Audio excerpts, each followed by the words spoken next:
السلام عليكم ورحمة الله وبركاته. طلاب تالتة إعدادي، النهاردة هناخد الدرس الرابع محمد علي وبناء مصر الحديثة. وقبل ما نبدأ في الدرس ما تنسوش تشتركوا في القناة وتفعلوا الجرس. يلا بينا نبدأ. يلا بينا. بسم الله الرحمن الرحيم. أولا احنا هناخد إصلاحات محمد علي لبناء مصر الحديثة. محمد علي أدرك إن نهضة مصر لن تتحقق إلا من خلال بناء دولة قوية تأخذ بأساليب المدنية الحديثة في الغرب. محمد علي مش هيقدر يبني مصر نهضة مصر إلا من خلال بناء دولة قوية، وأيضا تأخذ بالأساليب المدنية الحديثة في الغرب. ولذلك قام بإصلاحات شملت جوانب الحياة المختلفة. عمل إصلاحات كده شملت جميع أو كافة جوانب الحياة المختلفة. تعالوا نشوف البناء الاقتصادي. بيقول لك محمد علي نظم الاقتصاد المصري في الزراعة والصناعة والتجارة على أساس الاحتكار. بما تفسر أو إيه السبب؟ لكي يضمن الدخول في سوق التجارة الدولية منافسا غيره من الدول. هو عايز يخش في سوق التجارة وكمان ينافس الدول، فعلشان كده طبق نظام يسمى نظام الاحتكار. طيب ايه نظام الاحتكار ده؟ او ايه المقصود بيه يا مس؟ تعالوا نشوف. بيقول لك نظام الاحتكار أن تقوم الحكومة ممثلة في محمد علي بتحديد نوع الغلات التي تزرع ونوع المصنوعات التي تنتج، وتحديد أثمان شرائها وأثمان بيعها في السوق. يعني إيه؟ يعني الحكومة الممثلة في محمد علي أو محمد علي يقوم بتحديد نوع الغلات التي تزرع، الغلات اللي احنا هنزرعها ايه، وايضا المصنوعات التي تنتج، المصنوعات اللي احنا هننتجها ايه، وكمان هنحدد الاسمان اللي احنا هنبيعها بيها والاسمان اللي احنا هنشتريها بيها. يبقى أن تقوم الحكومة ممثلة في محمد علي بتحديد نوع الغلات التي تزرع والمصنوعات التي تنتج وتحديد أسمان شرائها وأسمان بيعها في السوق. ده المقصود بنظام الاحتكار. تعال نشوف عمل ايه في الزراعة. بيقول لك محمد علي ألغى نظام الالتزام. كان في نظام الالتزام في الدولة العثمانية واحنا خدناه قبل كده، تمام؟ محمد علي ألغاه ووزع مساحات من الأراضي على الفلاحين، وقام بتوزيع مساحات من الأراضي على الفلاحين. وأيضا محمد علي اتبع سياسة زراعية تهدف إلى توفير أكبر قدر من الدخل من الإنتاج الزراعي.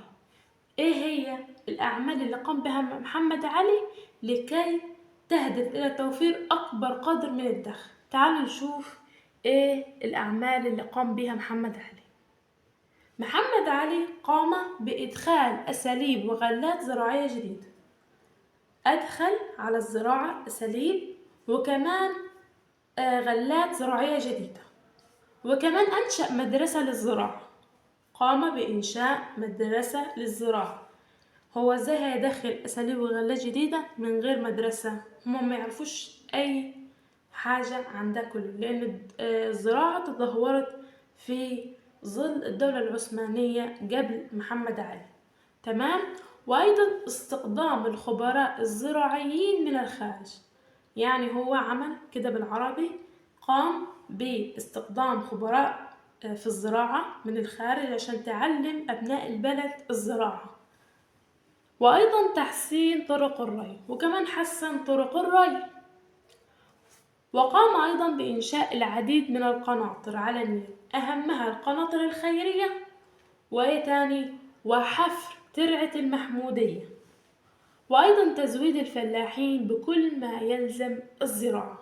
يبقى محمد علي أدخل 7 حاجات كده على الزراعة، أو 7 أساليب على الزراعة. إيه هما؟ إدخال أساليب وغلات زراعية جديدة، إنشاء مدرسة للزراعة، استخدام الخبراء الزراعيين من الخارج، وأيضا تحسين طرق الري، إنشاء العديد من القناطر على النيل أهمها القناطر الخيرية، وأيضا حفر ترعة المحمودية، وتزويد الفلاحين بكل ما يلزم الزراعة. ده نظام الاحتكار اللي طبقه محمد علي على الزراعة. تعالوا نشوف عمل ايه في الصناعة. بيقولك محمد علي قام بتطوير وتحديث الإنتاج الصناعي. برهن أو دلل، ده مهم جدا في الامتحان.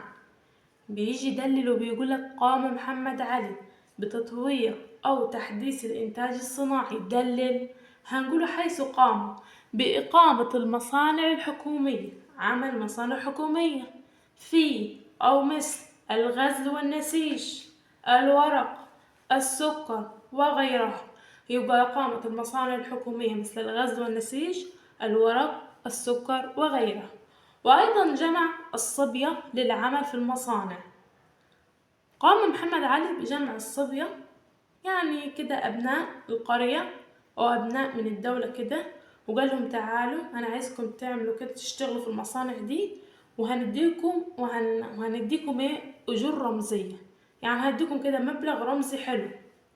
يبقى قام محمد علي بجمع الصبية للعمل في مصانع الدولة بأجور رمزية، فأصبحت بمثابة مدارس صناعية. هو كده لمهم جمعهم كده في مصنع، وقال لهم إن أنا هنديكم أجور رمزية، بس تشتغلوا في المصانع دي. تمام. فأصبحت المصانع دي بمثابة مدارس صناعية، في نفس الوقت مصنع وفي نفس الوقت مدرسة صناعية تعلم الطلاب. وأيضا الاستعانة بالخبرات الأجنبية. قام محمد علي بالاستعانة بالخبرات الأجنبية وإرسال بعثات للخارج في مختلف الصناعات وترجمة الكتب. قام بإرسال بعثات كده للخارج علشان تشوف الصناعات، وأيضا تترجم الكتب الخاصة بها. يبقى قام محمد علي في الصناعة بإقامة المصانع الحكومية مثل الغزل والنسيج والورق والسكر، وأيضا جمع الصبية للعمل في مصانع الدولة بأجور رمزية، فأصبحت بمثابة مدارس صناعية. وأيضا الاستعانة بالخبرات الأجنبية وإرسال البعثات للخارج في مختلف الصناعات وترجمة الكتب الخاصة بها. بيقولك محمد علي طبق محمد علي نظام الاحتكار في الصناعة. دلل، عمل ايه في الصناعة محمد علي، او احتكر ازاي الصناعة؟ تعالوا نشوف. بيقولك محمد علي اتبع سياسة تهدف الى السيطرة على الانتاج الصناعي وتوزيعه عن طريق امداد الصناع بالمواد الخام. انا هنديك المواد الخام اللازمة للصناعة وانت تصنعها. يبقى امداد الصناع بالمواد الخام اللازمة للصناعة، وايضا شراء المنتجات الصناعية، وهو هيشتري المنتجات الصناعية دي. يبقى هو امد الصناع بالمواد الخام اللازمة للصناعة، وايضا قام بشراء المنتجات الصناعية. يبقى اتبع محمد علي سياسة الاحتكار في الصناعة او في الانتاج الصناعي عن طريق امداد الصناع بالمواد الخام اللازمة للصناعة، وأيضا شراء المنتجات الصناعية لكي يطبق نظام الاحتكار. تمام. تعالوا نشوف عمل ايه في التجارة. بيقولك بنشطت التجارة الداخلية والخارجية في عهد محمد علي بما تفسر. معروف التجارة هتنهض بسبب الصناعة والزراعة. في صناعة وزراعة هيبقى في تجارة، في تطور في الصناعة والتجارة. في الصناعة والزراعة هيبقى في تطور في التجارة، لأن التجارة تقوم على الصناعة والتجارة، الصناعة والزراعة. تمام. نشطت التجارة الداخلية والخارجية في عهد محمد علي بما تفسر. هنقوله بسبب النهوض بالزراعة والصناعة يا عم الحاج، والاستقرار الداخلي. احنا عندنا استقرار داخلي وعندنا زراعة وعندنا صناعة، فبكده التجارة هتبقى منشطة وقوية. تمام. طبق محمد علي نظام الاحتكار في التجارة. دلل، حيث قام بتسويق جميع الحصالات الزراعية بعد شرائها وجمعها في مخازن الدولة. هو اشترى الحصالات الزراعية دي كلها وجمعها في مخازن الدولة، وكمان حطها في مخازن الدولة. وأيضا البيع للتجار الأجانب في مصر. قام ببيع الأسلحة للتجار الأجانب في مصر، وأيضا البيع في الخارج لحساب الحكومة المصرية. يبقى البيع في الخارج لحساب الحكومة المصرية. وأيضا احتكار تجارة الواردات. يبقى عرفنا أن محمد علي عمل إيه في التجارة. يقولك التجارة نشطت في عهد محمد علي.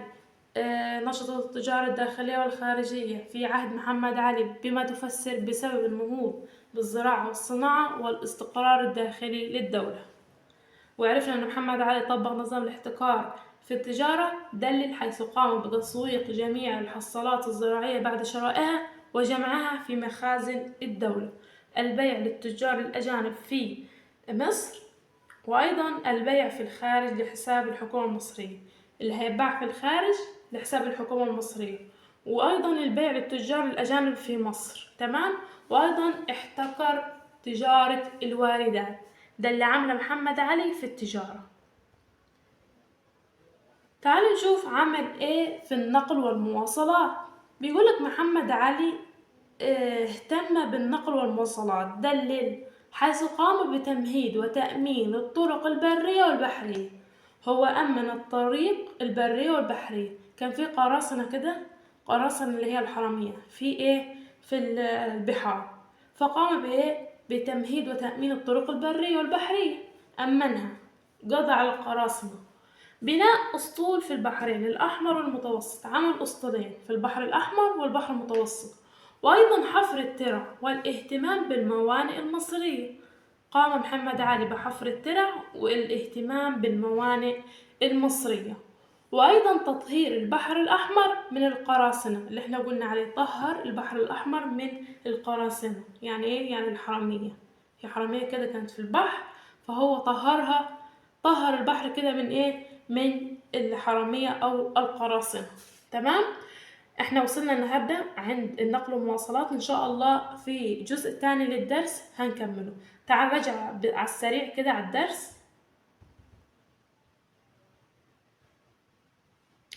يبقى احنا عرفنا ان محمد علي طبق نظام الاحتكار على الزراعة والصناعة والتجارة، وعرفنا انه محمد علي كان عايز الاقتصاد المصري في الزراعة والصناعة والتجارة عايزه يزيد، فقام بتطبيق نظام الاحتكار. هنقوله بما تفسر ليضمن الدخول في سوق التجارة الدولية منافسا غيره من الدول. وقلنا المقصود بنظام الاحتكار أن تقوم الحكومة الممثلة في محمد علي بتحديد نوع الغلات التي تزرع ونوع المصنوعات التي تنتج وتحديد أثمان شرائها وأثمان بيعها في السوق.